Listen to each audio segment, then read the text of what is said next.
How to update Microsoft Store apps on Windows 11. Keeping your apps up to date ensures that you have the latest features and security patches. So, let's get started.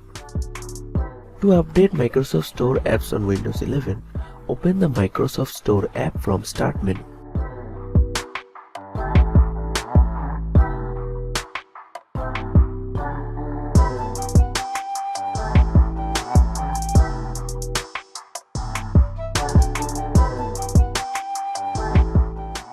Once you have opened the Microsoft Store app, click on the Library option from the left-hand side.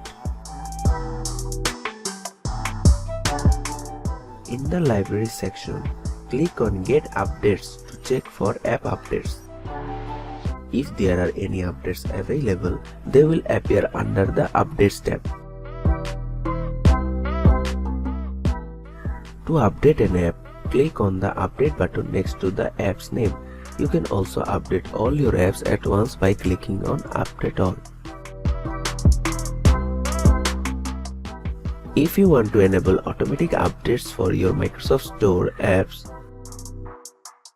click on the user icon on the top. Then click on Settings. Then toggle on the App Updates. And that's it. By following these steps, you can easily update Microsoft Store apps on Windows 11. Thanks for watching. Subscribe to our Tutorial River channel for more videos.